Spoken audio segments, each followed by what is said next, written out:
Hi, this is Kaneki. I come in the name of the Lord, and so I just wanted to make a journal about my living. Well, not even living, how I am alive in the world of man. As you know, and may not know, I claim, because it is the truth, that I am a child of God, and I have been beset by God for this time in this. I have told some people this. I'm not sure if they agree. Sorry, I had hid my backpack in the bushes so that I was riding my bicycle and I could pedal faster. But most of them, they think that I have mental health issues, which I rejoice in because I know that I don't. And just like my father before me, who they claimed he was working in league with the devil and was demon possessed, he must have a demon. They totally persecute him because they don't understand. So I understand why they would say that. I don't hate them for it. I understand. And even in my own testimony, I know that I've always said 2 years ago, like if someone came up to me and was like, I am a child of God from the kingdom of heaven, my first thought of them would be that you have mental problems. But I have been transformed in my mind of the world. So here's my, I'll take you guys on my adventure. Right now I am here at this small little outlet in the neighborhood down from my house, and I'm at the river, in which I am chilling and abiding in what the teacher can teach, and I've been learning a lot.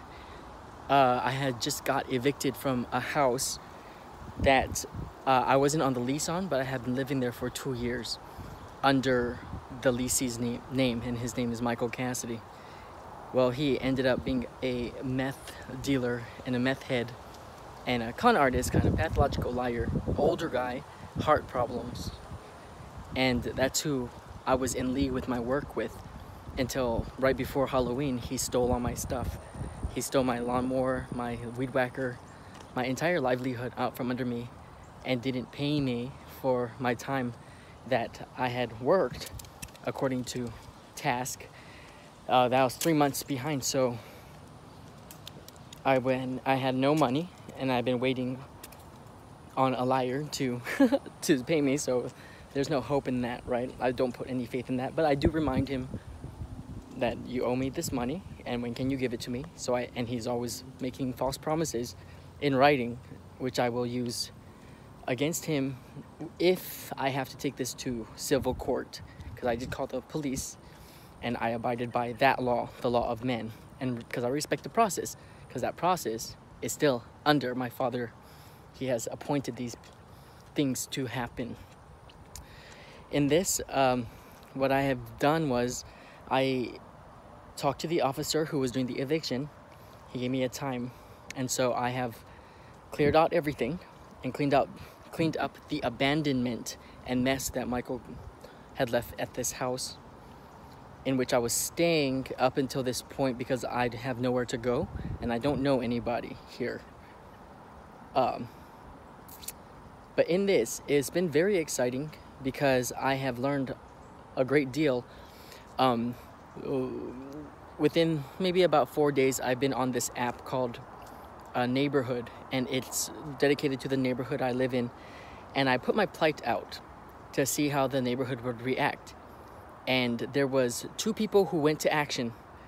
My neighbor across the street, Kat, who I've never met, and she bought me these amazing groceries with bread, peanut butter, jelly, and all this stuff. And this other lady, who came by and dropped off some pasta from Olive Garden, gourmet. And of course, I love all foods. And of course, I'm thankful for that. But those were the only 2. Among those, there were those who was offering advice out of the empathy that they know. But the advice is everything that I already knew to do. You can find that advice online. And of course, anybody in their right mind in a situation like this would seek for that advice. It's right there on Google. The first 3 pages, everything everyone was saying was there. So it was kind of them, but they had to think bigger if you want to help someone in this situation. And I'm saying, oh, not just me. This is a plight for the homeless. And then there are those who want to help, but they don't help in the way that is helpful. Since my neighbor gave me food, this one guy was like, hey, I will help you with food and a destination, but you need to know where you need to go, and you have to have a set plan. Well, I didn't know where I was going to go, but he doesn't know that. He didn't read my whole entire thing. He just saw that I was in need of help. And I told him, well, you can't help me. You know, I asked him, and he said what he does is he helps people help themselves. Okay?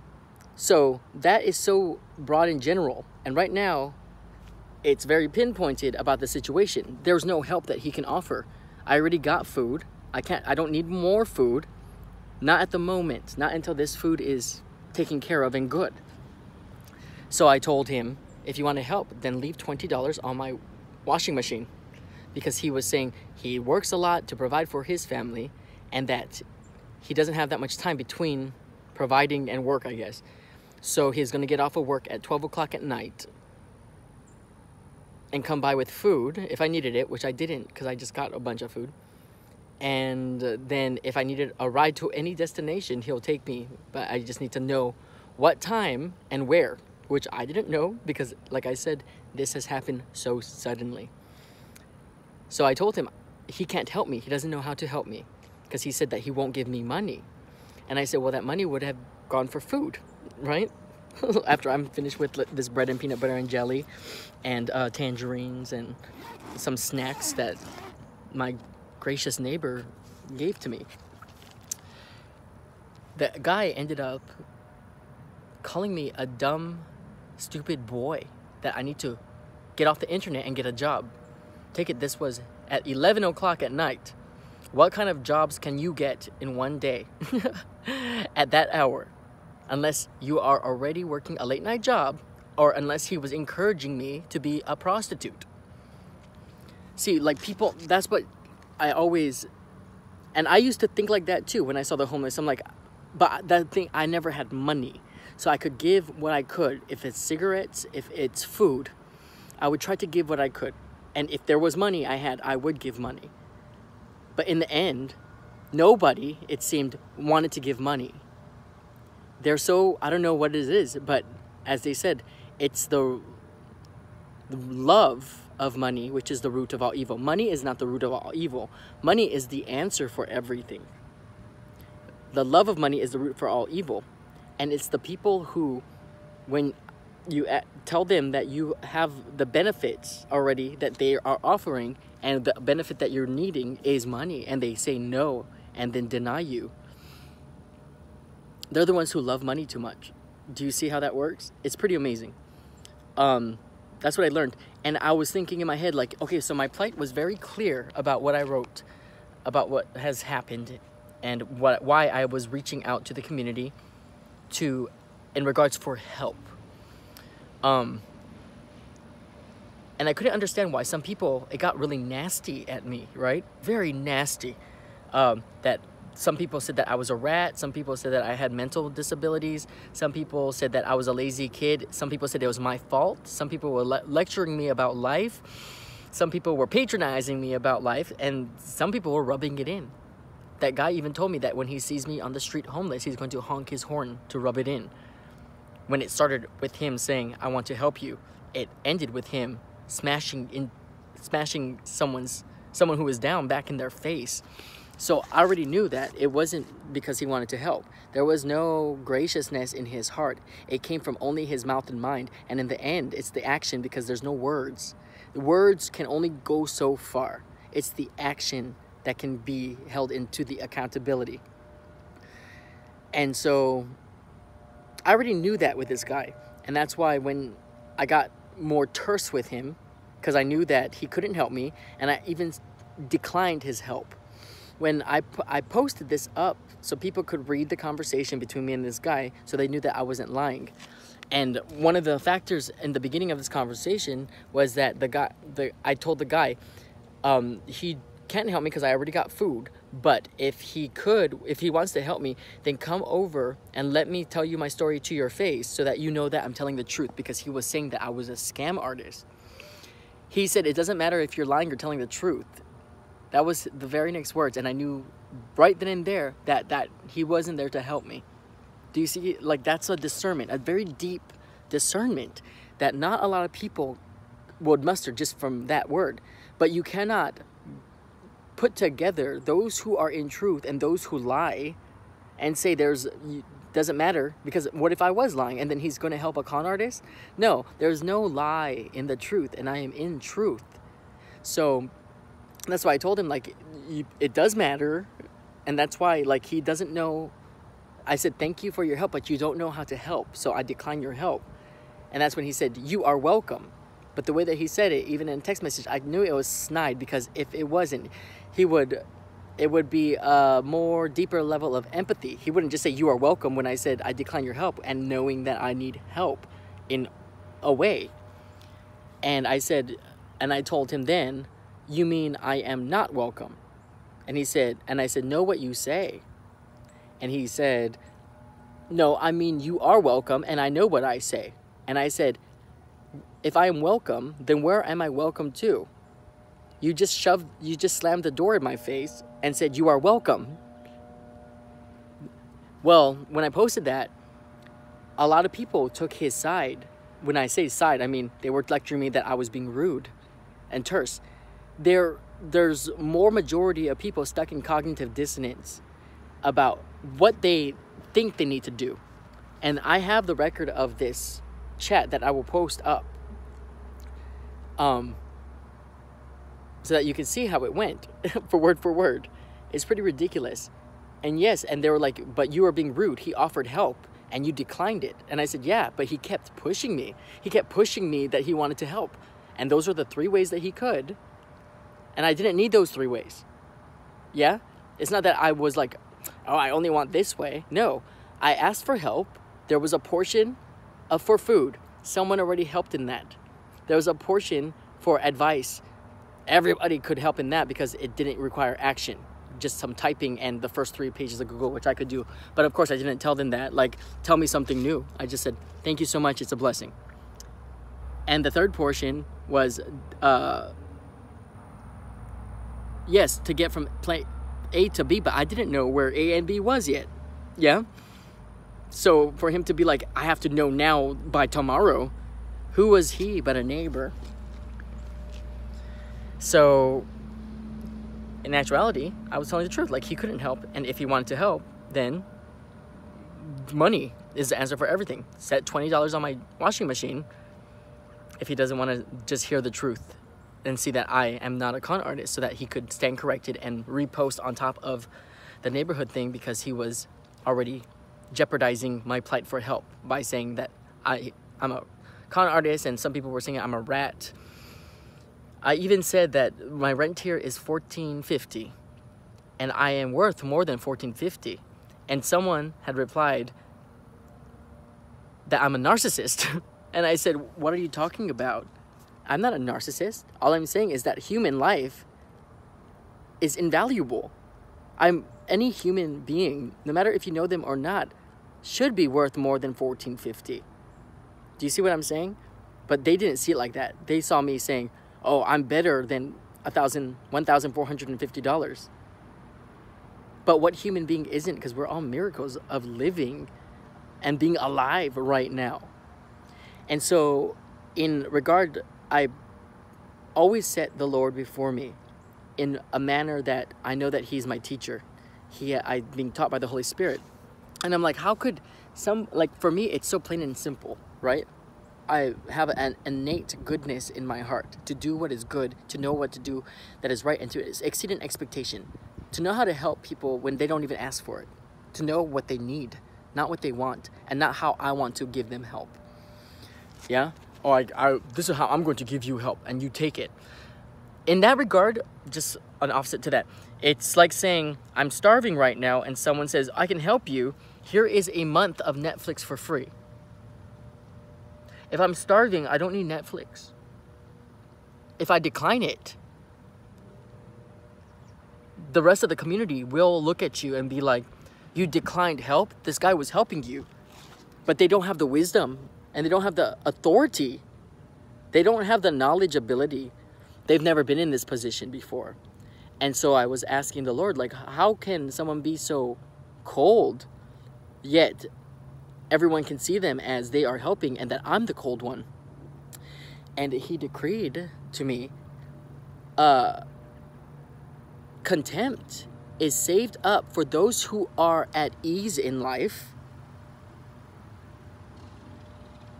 to dish out on those when the other people's feet slip.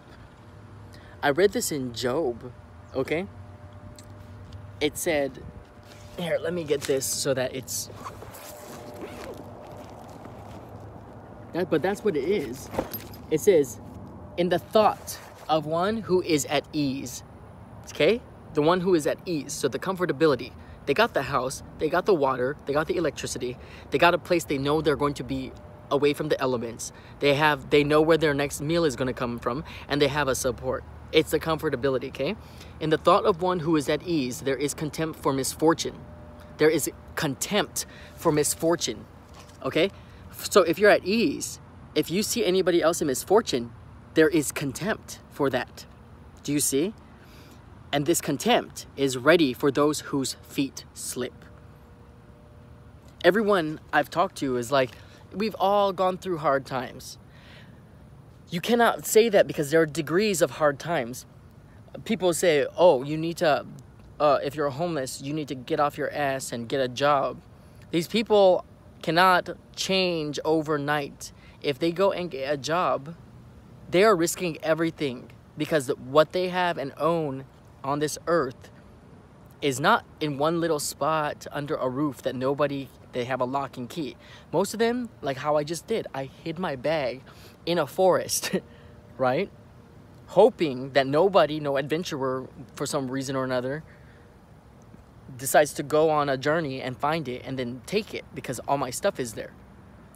If someone were to get a job, they would have to put whatever they have in hiding places, go to work, and it's not like they're going to get money that day. You have to understand that. Yeah? They won't get money that day. Nor do people in this situation, if they go to a job, just start blabbing their personal stories to people, because no one wants to hear about your problems. 80% don't care, and 20% glad it's not them. Literally. So those who are in this position that have a little bit of wisdom, they know not to just blab that they're homeless and all that stuff. They have nowhere to go if they got a job and doing what society has deemed them capable of. But society is in such cognitive dissonance. They think, like that guy, you need to get off the internet and get a job. He's telling me this at 11 o'clock at night. I'm on the internet doing work. I'm still working on surviving, not even for progression in life, just to survive. And he said that I was begging. I wasn't begging. I had written everything out and said, I am not going to be a statistic. I'm not going to be a homeless. I'm not going to be a product of the foster system's statistic of another foster kid who bit the dust, didn't make it in life. Yeah? I am truly on my own, but I am not alone. I am with the Father. Speaking on that, I went to a church right here. I can go through this forest that I'm chilling out at right now. I can go through there. And I went to go ask if they have any community support groups or shelters that I can get in touch with. And also the name of the pastor, because to share my testimony. And the guy who answered the door didn't even speak English. He spoke French. And he was like, tell me your testimony. I was like, that's for your pastor's ears, not for his flock. It's not my intention I'm not teaching anything new. But I am doing the will of God, pretty much. And he said, well, and he wouldn't give me the number. So I said, what do you want to know? And he said, what are you? I'm like, well, I'm not of the church. I am part of the church through Christ, but I am a child of God. He's like, we're all children of God. I'm like, see, I need to talk to your pastor because you already can't hear me. I am saying I'm a child of God, not children of God. And he's like, I'm a child of God. I'm like, no, you're not. And he's like, why? Because you're not born of a child of God, to the right to call yourself a child of God, you have to be born of, not of natural descent, human's will or husband's will, yeah, but born of God. These are children born not of natural descent, a human's decision or a husband's will, but born of God. These are children who, in all 100% actuality, cannot say or call anybody on this earth father. Yeah? He couldn't hear me. Yet he was like, but I know what you know, and you're not teaching me anything new. I'm like, I know. We are both knowledgeable, but I have understanding, which you lack. And I was like, see, and I cannot talk to people like that because they're too immature and they take it offensively. And I said, well, the truth, the word of God is a sword. I'm not using this as a wielding of sword, but I already told you, I don't want to tell you this because you cannot hear. But I just let hear. That's what a sword does. So either you can understand or not.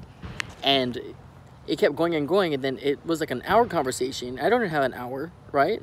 I got stuff I'm trying to do and get myself accorded to society. And he's like, he had said, well, see, we could go on and on. I'm like, yeah, but we can't go on and on. If it wasn't for you asking these questions and not believing me when I said it's only for your pastor to hear my room of testimony, then I would have been gone 45 minutes ago. But out of the respectability and grace, yeah, I stayed to hear you out, and it has nothing to do with your plight. Well, anyway, of course, like, that didn't set well, but it doesn't matter. I don't care about them. It's the pastor that needs to hear, because the guy could not hear me. Do you see? But yet he had put himself on the same division as me. And I was like, you're not in the same division. He's just like everyone else. When I told him, like, I'm just going through a hard time, but I have a plan of action that I need to be set. And I know I'm going to be okay. And he's like, we've all been through hard times. Yeah, we have. That's what connects us all, yes. But the degree of hardships for some people cannot be equaled out to the same degree of other people. Yeah? Some degrees of hardship is, oh, this one time I was without food for a week. Then I had to call my mom. Yeah? Some people don't have a mom to call, or a dad, or anybody to call. Yet, you cannot put yourself in that same boat. You cannot say, oh, we've all been... There are different degrees. And it's for those who patronize people, thinking that they're just like... they assume that they know everything. And they're in places of ease. They're in comfortabilities. In this, as you can see, like, I have nothing, and I'm okay with it because I know my Father. And watch how this all works out. I trust in his precepts. It could look like I'm the one who's being devastated, and why is this happening to me? I don't care about that stuff. I care that I remain in the command because I'm obedient, because I have been renewed of the mind. Now understand, this is the strength. The joy of the Lord is my strength. In this, I have been praising God all day. And it's not one of those, I can see how people can say like, oh, in that situation, you're just praising God, but in the end, you just want to cry. No, it's in truth.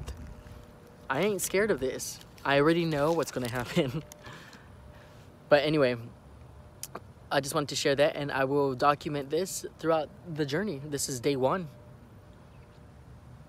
And already, I'll tell you this, an eviction had been posted, and because, of course, I am a child of God, and I don't know, I've never been through an eviction. I kind of freaked out, so I was calling people, calling stop eviction places.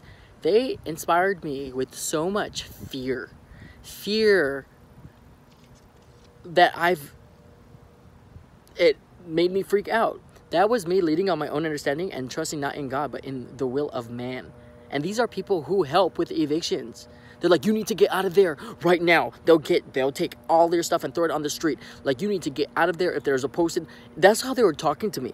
Can you see how I'm like, because I've never been to an eviction, so I was going to the people who I thought. Yet, and there are 2 who can attest. The Lord told me, just be still and stay there. And when, even against the signage that was posted up, the cops didn't come for 3 to 5 days. When they did come, it wasn't a surprise. He called me. He had my phone number. I don't even know how he had that phone number. which I'm realizing now, he called me on a phone number. I have no idea how he even knew me. Maybe he was part of the neighborhood thing. And I went and he told me what time he was going to be there and everything. And if everything was out of the house, and I obeyed it. And I said yes. And I brought everything out of the house. And believe me when I say this, Michael Cassidy, who abandoned the place when I was gone over the weekend because my truck would broke down an hour away and I had no way of getting back. He ransacked the house and stole all my stuff, okay? I had to get back here because Luna, my dog, was still here.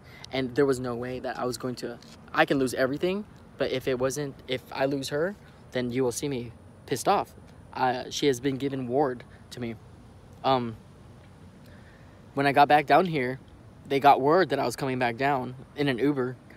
And so they took everything. There was 5 of them and dug out. So the last thing they took, I want to say, is the dryer. They couldn't take the washing machine. Or the washing machine. They couldn't take the dryer. Do you see? And he left everything. All the crappy tools. And when I say that, I don't know, parts and pieces everywhere. And a mess. Just a mess. And there was needles and meth and lube everywhere. It stunk. It stunk like shit. And I cleaned up that place as I abided here until the eviction was served. And while I was abiding, I knew that I had to get out, but I wanted to get in touch with the landlord. Nobody could find his number until somebody on this neighborhood app said he got in touch with the landlord.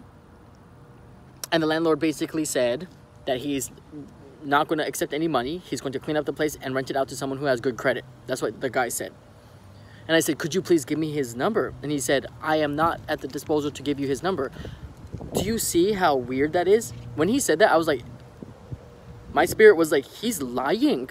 He's just lying. This guy doesn't even know me, lives in the neighborhood, and said that. For what reason would anybody have to say that other than just to cause contempt? Do you see? And during that time, I had everything coming back together in 2 weeks after this whole devastating thing happened. I had equipment that was going to be given to me with a whole entire account. And take it, I work in the land. I mow lawns. And let the church know this and be heard. A fulfillment of prophecy is here. And it says, even those who mow your lawn is crying out for their wages. That's me right now. Because I help my Father who comes to fulfill the law, the prophecies. That's exactly who I am right now. Because I'm a child and I'm capable of everything. That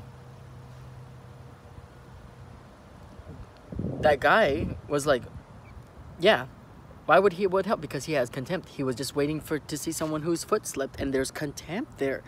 Let that be known. Understand that. And if you don't believe me, it's found in Job. But however, there's a guy who has 13 yards, and him and his son are supposed to do it, but the guy doesn't want to do it anymore. And he's willing to give me all of his equipment and everything if I just get a truck. And I was looking at getting a truck, like a U-Haul for the month. And in that, I would have started working again. And if I got in touch with the landlord and explained my plight and my situation and how I'm already here, I know that he would be decent, because this entire time, for 2 years, Michael Cassidy, who has been on that lease, has paid rent late. And that's why he lied to me about rent, saying that it was $17.50. It wasn't. It was $14.50. And that extra $17.50 was because of the late fees, and it would always go to the courts for eviction. Yet Mike would pay it up because I was working and he was in charge of the finances. And I never seen any of that money because he kept saying it was going to rent.